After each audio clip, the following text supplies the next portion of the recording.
Hi there, Linda Nenne here from Embodiment for Sensitive People. So in this video I want to touch on something that is crucial for us sensitive people to be able to stay in our own experience and stay grounded even when the world around us is in complete chaos, which it seems to be most of the time. And that is to have resources in place to be able to allow our bodies to process and metabolize emotions and energies and experiences. And if you've been in the yoga world, which I've noticed that a lot of sensitive people are drawn to, then maybe you've, like so many of us, have become an expert on calming yourself down. So a lot of the yoga practices, even meditation and restorative and yin practices and breath practices, are ways of kind of calming down whatever is happening in the body, and also being able to witness what is happening. But that is actually not always beneficial, because what might happen if we always grab onto the calming practices is that we're actually pushing down whatever we are experiencing, or we're either pushing it down, or if we're just witnessing it, is that we're sort of dissociating from the experience. We're putting ourselves outside of what we're experiencing. So to do a resource assessment can be what resources, what things or practices do you have that support you to stay in or stay with the experience when it feels like life is too much, you're feeling overwhelmed, or you feel lost or stuck. So our biology, our body has a lot of natural resources, and of course rest is one of them, but rest actually comes naturally once we've processed and metabolized arousal or intensity. So it's just this is just something for you to think about, to notice in yourself when you feel activated. When you feel activated by an emotion or energies, what do you have already in your in your sort of resource basket that supports you to stay with the experience?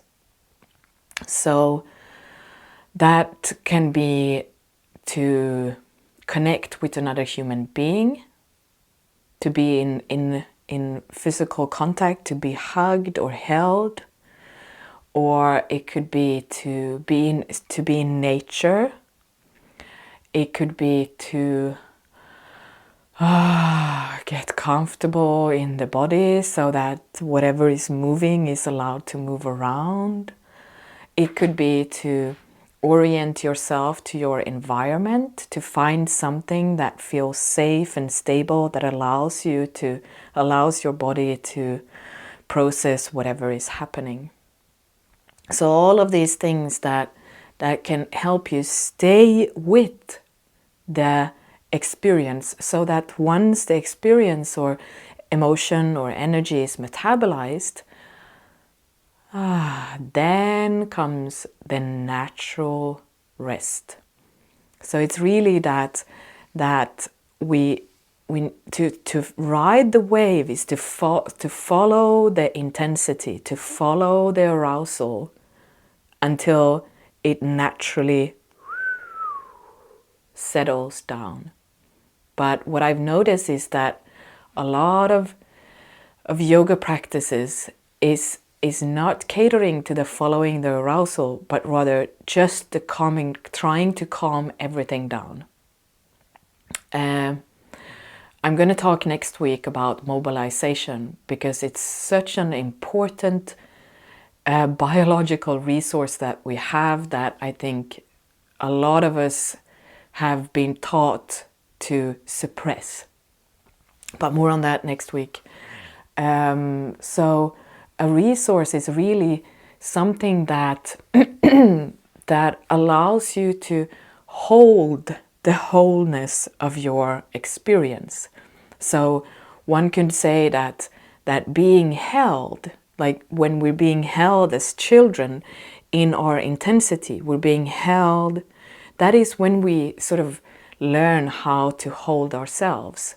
But if if we didn't get that experience, that no one was holding, either holding our physical body or holding space for our activations, then maybe we never learned how to hold ourselves. So just something to think about is there a habit of always trying to calm yourself down? Then maybe start to play with what happens. What resources do you have to allow yourself to stay with the activation in your physical body?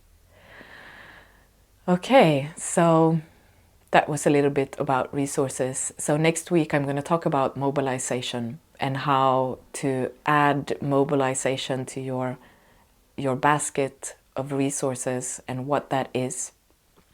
If you don't want to miss that video, you can subscribe to my channel. If you have any questions or comments, you can put them below.